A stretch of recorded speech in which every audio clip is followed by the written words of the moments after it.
And everyone, just a very quick Motormouth Minute here. Joel Verlin, rocking and rolling, Wednesday, middle of the week. And even if you watch news, which I'll be honest, I tend not to. I tend to listen to sports talk radio and watch ESPN and all that, and kind of just off on my own fantasy world, because that's a better place than the real world right now. I'm sure all of you can agree. But getting a little serious here, of course, we're all aware of the Haiti tragedy and the earthquake and then the aftershock this morning.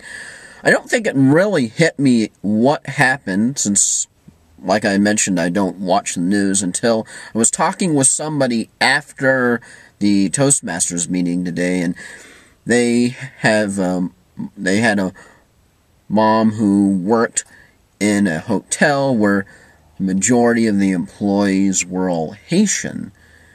And he was describing the situation because she was talking to him over the phone about how all of a sudden you have all of these employees who are getting notifications that their family is killed, or their brother is killed, or their wife is killed, or their husband, or everybody that they're related to is killed. And that's when it hit me, the magnitude of what happened. And that made me immediately think to just be grateful, even if this life that we have may not exactly be at times ideally what we want it to be, or what we hoped it to be, or things we always want to change about our lives, or the things that we always want to change about ourselves.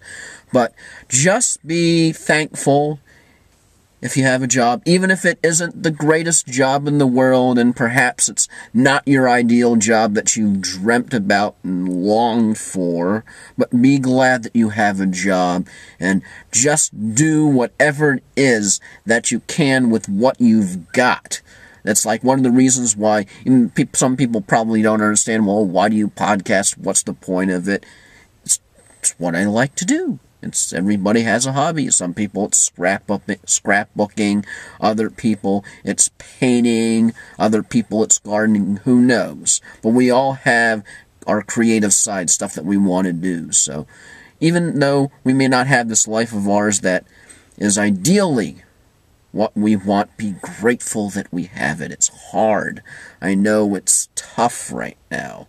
I know out there, we all have our own private hells that we are dealing with, because when you look at someone, you're like, oh, they don't have a problem. Everybody has problems. Everybody we talk to, people we know and people we don't know, everyone's dealing with something.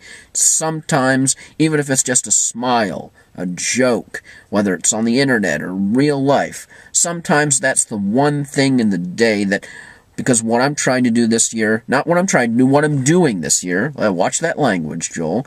2010, one of my goals is to be more grateful, to express more gratitude for everything. And one of the ways you can do that is to focus on, even if you only have one or two things that positive that happened, they focused on that. And also be thankful for your family, and be thankful for your friends. And so, if you're watching this, and if I know you, or even if I don't know you, and maybe we've exchanged an encouraging word in real life, or on the internet, or even if you've just joined my Facebook page to help out with some of the Facebook games, as we're all gaming addicts of one sort or another out there. This is just my long, short way of saying thank you all for being in my life in whatever capacity that it is. And as a former broadcaster, unfortunately, who's no alive here in Tampa Bay, Chris Thomas always said, make sure to tell someone you love every day that you love them. This is one of my ways that I'm telling all of you that ditto. So take care. I know, shocker, not one single solitary mention of anything sports or otherwise, but just sort of a real-life Motormouth Minute is when you have something like this happen, kind of a wake-up call. So remember that wake-up call. And I'm out.